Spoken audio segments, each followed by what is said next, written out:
Welcome back to Medrash Umaisa, sharing a story for this week's Parsha, Parshas Re'eh. Rav Gamliel Rabinovich Shlita, the well-known Makubal and Mashpia here in Yerushalayim, told the story that he heard from his father about the Chafetz Chaim.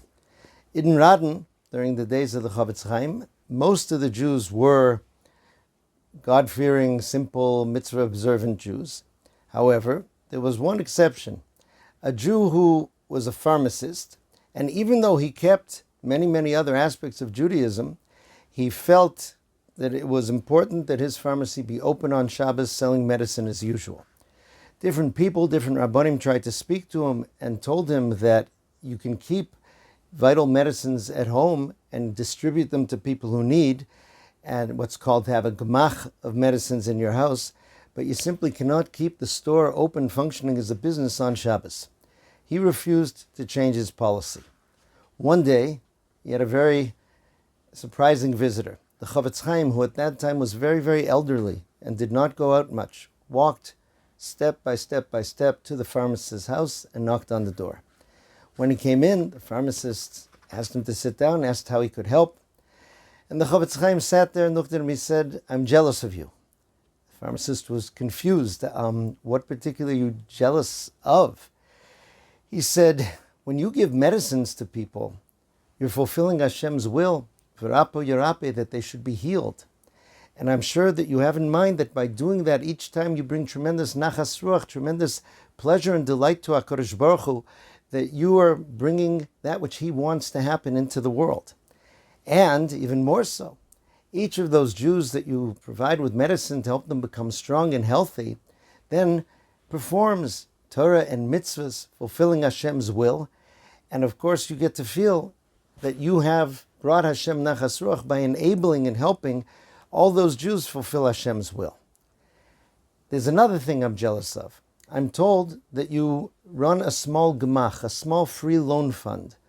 He says, yes, Rebbe, it's not very big scale. It's just sometimes people need a small amount of money, to close a gap or to purchase something that they need and they don't have the money on hand. So I do small loans. The Chafetz Chaim said, but that, I'm sure you realize each time you do it, fulfills Hashem mitzvah of chesed and brings great nachas to HaKadosh Baruch Hu. And by enabling people to do and get the things that they need, those things help them in their avodas Hashem. And I'm sure you realize also that you're assisting bringing HaKadosh Baruch Hu's will into the world by enabling those people to live and do their avodas Hashem. He says, I'm truly jealous of these wonderful things that you're able to do, and by the sense that you must have every day, each time you do these things, of the tremendous nachas ruach you bring to Hashem. The pharmacist was somewhat puzzled. He thanked him very much, and the Chafetz Chaim slowly walked home. However, when Shabbos came, he was about to open up his store again, but he started to think a bit. He said, if the Chafetz Chaim is teaching me that everything I do really is a fulfillment of Hashem's will that brings nachas to Hashem, and if all of these Rabbanim and scholars told me that despite the importance of providing medicine, it's forbidden to run my pharmacy as a business on Shabbos, so why would I do something in a way that doesn't bring nachas to HaKadosh Baruch Hu? And with that, he stopped opening his pharmacy.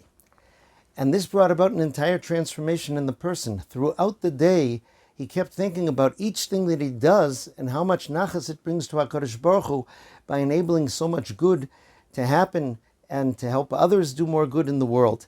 And he became a very elevated individual that people who met him later would never have guessed that at one point he was known as the Mechalel Shabbos, as the one who desecrated Shabbos in Radin. In this week's Parsha, there's the command Ubo Sidbok, that we are Ubo Sidbokun, that we're supposed to be dovek, we're supposed to be connected to Hashem. The great Mefarish, the Rekanati, the great Makubal says that what this means is that you're always thinking of Hashem. And when you're awake, and when you're going to sleep, and when you're walking, and when you're doing, and even to speak with Hashem as you're doing it. That is the level that this pharmacist reached after that simple conversation where the Chafetz Chaim opened his eyes to a reality that's really the reality of each and all of us. Wishing everyone a wonderful Shabbos and Kol Tov.